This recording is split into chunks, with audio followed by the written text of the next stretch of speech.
అందరికీ నమస్కారం అండి.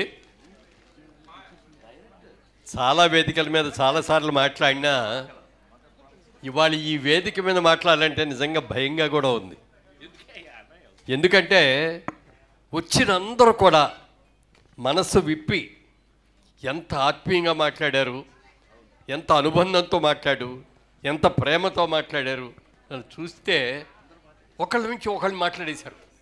నేను ఇంతమంది ఎవరు చూసినా అందరూ అద్భుతంగా మాట్లాడేశారు, నేను మాట్లాడగలనో లేదో అని భయం వేసింది. నిజంగా నాకు భయం వేసింది. అందులో రాజేంద్ర ప్రసాద్ వచ్చినప్పుడు మరీ భయం అయిపోయింది. గణేష్ చూస్తే దుమ్ము దులిపెళ్ళాడు. ఏదైనా అసలు అందరి అంటే మనందరితో ఒక స్కూల్ సార్. నిజంగా చెప్పాలంటే కుటుంబ కథా చిత్రాలు ఉండాలి, నీట్గా అందరూ చూసేటట్టు ఫ్యామిలీలో అందరూ కలిసిమెలిసి చూసే సినిమాలు చేయాలి, అనుకున్న టైం ప్రకారం ఫినిష్ చేయాలి, తక్కువ బడ్జెట్లో సినిమా చేసి లాభాలు వచ్చేటట్టుగా చూసుకోవాలి, అలాగే నిర్మాతని కాపాడేటట్టు నిర్మాతను నిలబడేటట్టుగా చేయాలి అని ఒక అద్భుతమైన భావంతో ఉన్నాం మనం అందరం కూడా. మరి రాజేంద్ర ప్రసాద్ గారు ఎన్ని సినిమాలు అలాంటివి చేశారు, ఎంత పెద్ద హిట్స్ చేశారో. చిన్న బడ్జెట్తో పెద్ద హిట్, పెద్ద సినిమా తీసి సూపర్ హిట్ అవ్వచ్చు, అది వేరు. ఒక చిన్న సినిమా తీసి ఆ సినిమా సూపర్ హిట్ అవటం అనేది గొప్ప విషయం. అలాంటి సంస్థలు బ్రహ్మాండమైంది. పోనీ ఏదో మాట్లాడదామని 4 పాయింట్లు దగ్గర పెట్టుకొని వచ్చా. ఏమో ఆ ఏబీలో మొత్తం చెప్పేశాడు అన్నీ. ఇంతకుముందు మాట్లాడిన వాళ్ళందరూ అన్నీ మాట్లాడేశారు. స్నేహం గురించి మాట్లాడదాం అనుకున్నా. ఒక నాగిరెడ్డి, ఒక చక్రపాణి, బాపు రమణ, మళ్ళీ అచ్చిరెడ్డి గారు, కృష్ణారెడ్డి గారు నేను మాట్లాడదామని అనుకుంటే అది మొత్తం దుమ్ము దులిపేశాడు, చీల్చి చెండాడేశాడు. దాంట్లో చాలా బాగుందమ్మా, ఏవి చాలా బాగుంది, అద్భుతంగా చేసావు. అంటే ఒక్కటి కూడా అందులో అతిశయోక్తి అనేది లేకుండా నిండుగా చాలా చక్కగా అద్భుతంగా చేశారు. నిజంగా వీళ్ళిద్దరు స్నేహాన్ని మాత్రం మెచ్చుకోవాల్సిందే సార్. సినిమా ఇండస్ట్రీలో ఇద్దరు పార్ట్నర్స్ కలిపి సినిమా తీయటం అనేది కూడా ఎక్కడ జరగదంటే జరుగుతుంది కానీ నిలబడదు. ఓ సినిమా అయ్యాకో 4 సినిమాలు అయ్యాకో కష్టం అంతా నాది, డబ్బులన్నీ నాయి, పేరు అన్నీ ఆయన కొట్టేస్తున్నాడు, హీరోయిన్ల పక్కన నుండి ఆయనే ఫోటోలు తీయించుకుంటున్నాడు, నన్ను అసలు లెక్క చేయట్లేదు, ఇలాంటివన్నీ చాలా వచ్చేస్తాయి, డిఫరెన్స్ ఆఫ్ ఒపీనియన్లు. దాంతో విడిపోతూ ఉంటారు. కానీ మీ ఇద్దరు స్నేహం అసలు అమోఘం. అందులో రాశాడు ఇద్దరు మనుషులు కలిపి ఒకే మనిషిగా ఉన్నారు అని. నిజంగా ఇంత అద్భుతమైన ప్రేమతో ఒకళ్ళనొకళ్ళు అర్థం చేసుకొని ఆయన ఏం చెప్పారు మీరు అది 100కి 100 పాళ్ళు వింటారు, మీరేం చెప్పారో అది 100కి 100 పాళ్ళు ఆయన వింటారు. ఇలాంటి గొప్ప అండర్స్టాండింగ్ ఉంది కాబట్టే మీలో ఈ స్నేహం అనేది ఇన్నేళ్ళు ఉండగలిగింది. ఆ స్నేహం ఎప్పటికీ కూడా కలకాలంగా ఉండాలని కోరుకున్నా.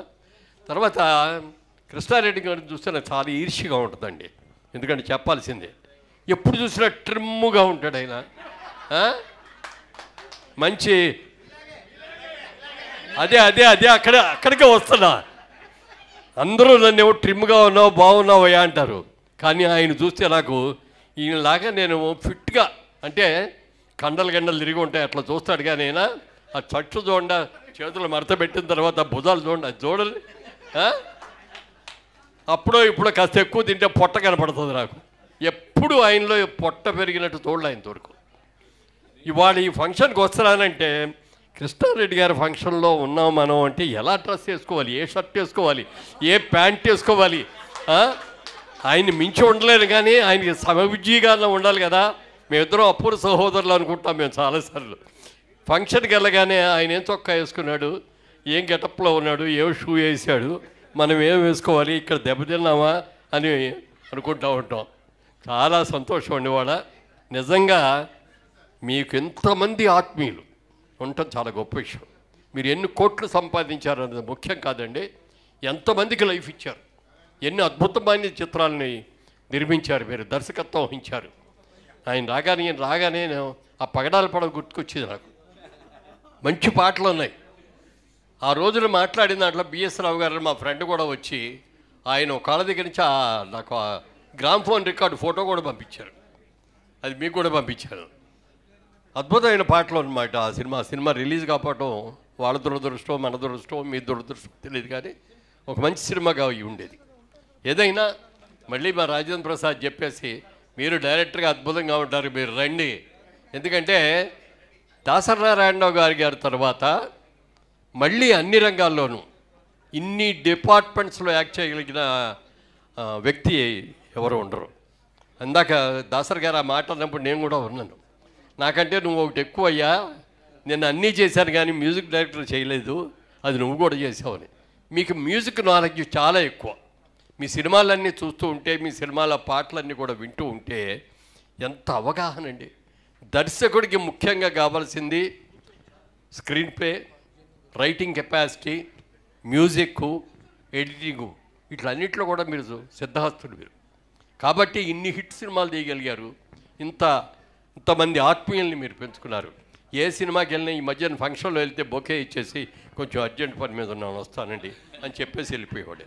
ఇవాళ ఇంతమంది హీరోయిన్లు ఇక్కడ కూర్చున్నారు, ఇంతమంది హీరోలందరూ ఇక్కడ కూర్చున్నారు, ఎంతోమందికి జీవితాలు ఇచ్చారు. మరి ముఖ్యంగా మా ఆలీని హీరోయిన్ చేశారు, అది చిన్న మాట కాదండి. మా సినిమాల్లో ఆయన ఈరోజు ఈ సైజులో ఉన్నప్పుడు కూడా యాక్ట్ చేశాడు మా దగ్గర.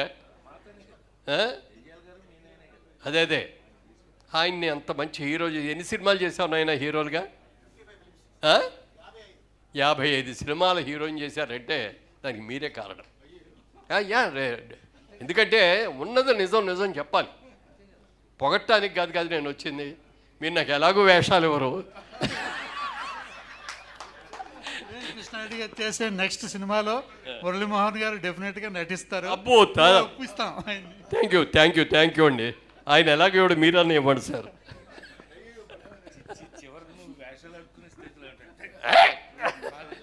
అంటే అలా కాదు, లెవెల్లోకి ఇవ్వాలి కాదు, ప్రేమ. సినిమాలో యాక్ట్ చేసిన తర్వాత ఇంకా లైఫ్ లాంగ్ సినిమాల్లోనే చెయ్యాలని ఆ తపన మనందరికీ, ఆ తపన. ఇవాళ డబ్బుల కోసం కాదు, ఒక మంచి క్యారెక్టర్ చేయాలి, ఒక మంచి డైరెక్టర్ దగ్గర చేయాలి. ఇప్పుడు ఎందుకంటే ఆయన భావాలు మా భావాలు చాలా దగ్గరగా ఉంటాయి. మేము తీసిన సినిమాలు, మా బ్యానర్లో మేము తీసిన సినిమాలు, మీ బ్యానర్లో మీరు చేసిన సినిమాలు చూస్తే చాలా దగ్గర సంబంధం ఉంటాయి. ఇవాళే వచ్చేటప్పుడు ఏదో చూస్తే కృష్ణారెడ్డి గారు హీరోయిన్లు ఎవరో కూడా పవిటి పక్క జారితో ఒప్పుకోడు అన్నాడు. నిజం కూడా అంతే. సంసారపక్షంగా ఉండాలి. కుటుంబంలో ఉన్న పెద్దలు, చిన్నలు, అక్క, తమ్ముడు, లేకపోతే అన్న, చెల్లెలు అందరు కలిసి కూర్చొని చూడాలి అంటే అంత నీట్గా చూస్తేనే చూస్తారు. కాబట్టి నా స్కూల్ కూడా ఇదే రండి. ఎక్కడ కూడా సెక్స్ అప్పీల్ అనే మా దాంట్లో ఇచ్చేది కాదు. ఏ డైరెక్టర్ తీసినా కూడా, నేను డైరెక్ట్ చేయలేదు కానీ మా డైరెక్టర్లు వచ్చిన వాళ్ళందరూ కూడా మా బ్యానర్ గురించి తెలుసుకొని వాళ్ళు కూడా ఇక్కడ ఈ వద్దులే అని చేశారు. మీ స్నేహం చిరకాలం కలకాలం ఉండాలని మళ్ళీ మేమందరం మీ దగ్గరికి వచ్చి 100 సినిమాలు ఫంక్షన్ చేయడానికి రావాలని మనస్ఫూర్తిగా కోరుకుంటున్నాను. Good luck sir. God bless you. Thank you, sir. Thank you very much for your blessing.